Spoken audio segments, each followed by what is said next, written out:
Let me begin by apologizing for the length of this story. When I was 15, my dad passed away. He and my mom weren't particularly close at that time, so while his death hit me hard, my mom didn't seem as affected as one might expect. I decided to join the military at the age of 17, spending my first year away from home. During my absence, my mom remarried, but I didn't really connect with my stepdad. We had different personalities, and he often made snide remarks, telling me to toughen up whenever I was upset about something. Although both of us were at fault for our disagreements, they never escalated too far. After serving for nearly 5 years, I was medically discharged. My mom and stepdad welcomed me back home, assuring me it was a happy reunion. I intended it to be brief, just until I found a job and got back on my feet.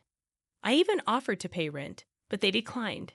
However, just 3 days after returning home, my stepdad approached me about contributing to the rent.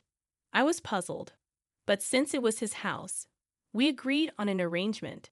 Strangely, he never mentioned this to my mom, so I assumed he preferred to keep it between us. I never asked for assistance from them, not out of spite, but because I wanted to be independent. In contrast, my stepdad, who was only slightly older than me, had received substantial financial support from my mom and her husband. They paid for his education, his car, and his living expenses throughout college and beyond. It felt disheartening that he received all this help, while I was immediately asked to pay rent. Despite our age difference, we got along fairly well. The only issue was this disparity in support. After 3 months, I moved out and soon after met a girl I was crazy about. We started dating, and I was ecstatic throughout the relationship. However, I was apprehensive about introducing her to my mom, fearing her judgment.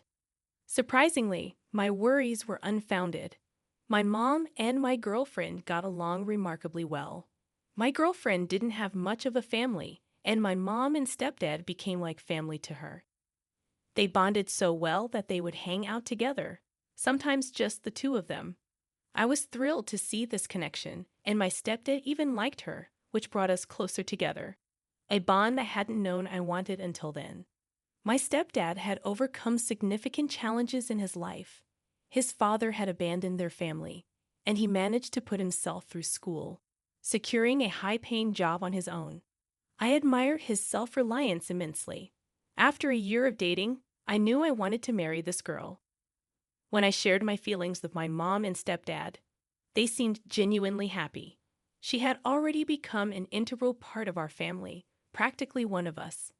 My mom then handed me her engagement ring, a precious heirloom from my dad, which she had kept. The job I had didn't pay much, so I thought, even if it wasn't the ultimate ring, it should always have a special place. I considered it a great placeholder. When I proposed to my girlfriend with the ring, she told me it wasn't just a placeholder. She absolutely loved it. I had never been happier in my life. We started planning our wedding, and to my surprise, my mom and stepdad offered to help with the finances. It was the first time they had offered me financial assistance, and it felt surreal. Fast forward about 3 months, I received a call from my stepdad, and it felt ominous. I went over to their place after work. When I arrived, I saw my mom, stepdad, stepbrother, and my fiancée, who was sitting on the couch, clearly upset. I thought someone had died. I moved to sit next to her, but my stepdad stopped me. He accused me of cheating on her throughout our entire relationship. I was baffled and denied the accusations vehemently. I told everyone there that I never even texted other women I wasn't related to besides my fiancée. Apparently, some girl had obtained my fiancé's number and claimed that we had been having an affair for over a year. She didn't know I was in a committed relationship. She sent my fiancé screenshots of alleged conversations and details about my life that a stranger shouldn't know. I couldn't grasp what was happening. I was shocked, heartbroken, and furious.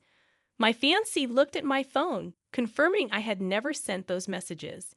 Both she and my mother were in tears, and I couldn't hold back my own.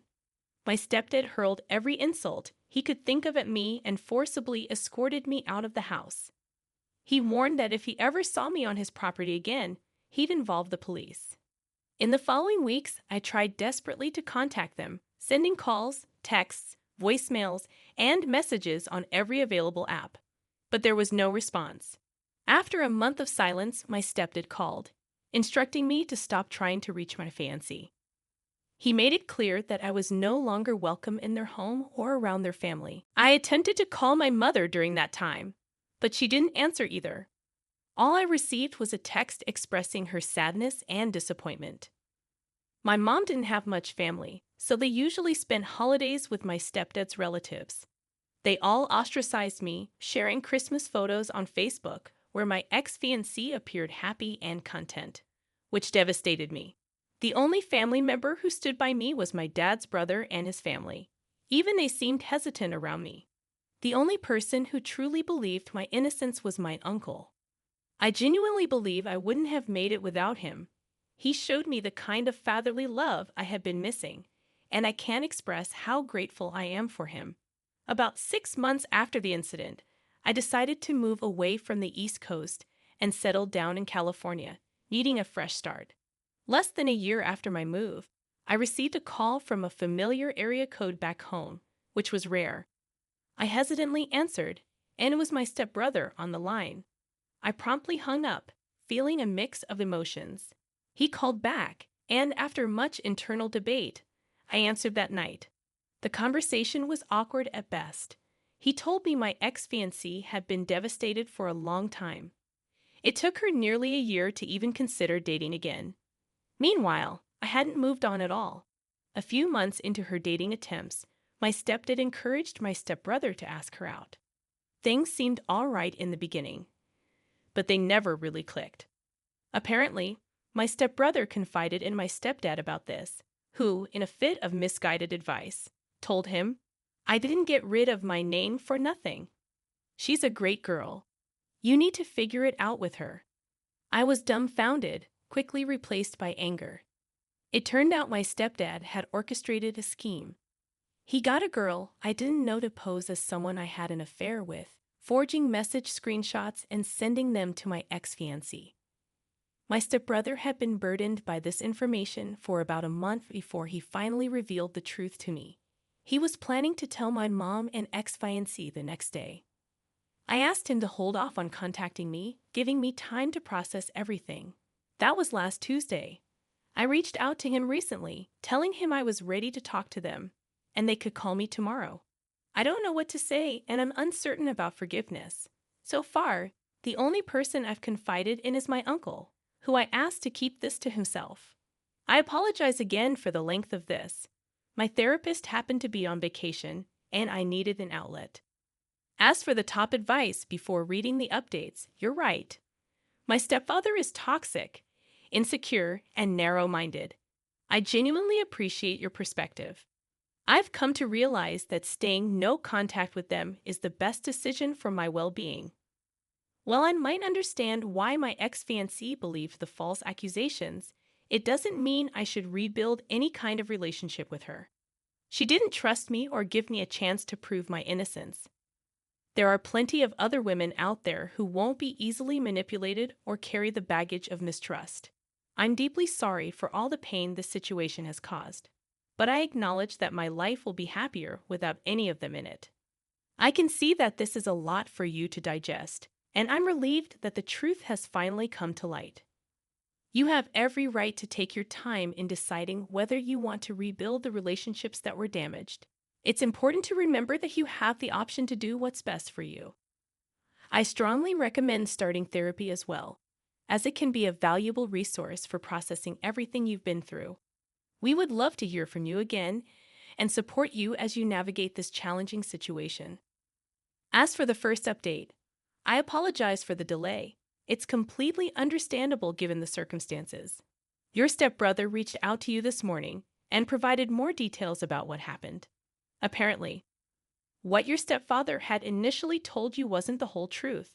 He was careful with his words, seemingly to avoid directly implicating himself, but heavily implying his actions. It's worth noting that your stepbrother is quite astute. He didn't rush to confront your mother and fiancée in a shouting match with his dad. Instead, he took a more thoughtful approach that you might not have considered. He managed to track down a girl who had been in contact with your stepfather, presumably through Tinder. This discovery strongly suggests that your stepfather had been involved in extramarital affairs, which understandably angered you for obvious reasons. The girl admitted that she didn't sleep with your stepfather, but the truth or falsehood of that statement didn't hold much significance for you. What mattered was that your stepbrother talked to her, sharing a story and convincing her to cooperate. It appears that she was well aware of her actions, and the revelation of what happened to you seemed to affect her profoundly. Regardless of her motives, her willingness to cooperate was what counted. She was compensated with $1,000 for making a phone call, and she was given instructions on what to say and provided pictures as evidence. Your stepbrother also offered to pay her again, for the record. She agreed to do it without charge, and it happened just yesterday. My stepfather is away on a business trip until Wednesday, so it was just the four of them there. She came in and spilled everything to my mom and ex-fiancé. My stepbrother mentioned that tears started flowing almost immediately from all three of them after he disclosed everything. He informed them that I was in California and that he would let them know when I was ready to be contacted. To provide some context, here's a bit of backstory to help you understand my mother and ex-fiancé a little better. Please note that this is not an excuse for their actions. It's merely meant to shed light on their behavior. After my dad passed away, my mother and I became incredibly close. We were each other's support system.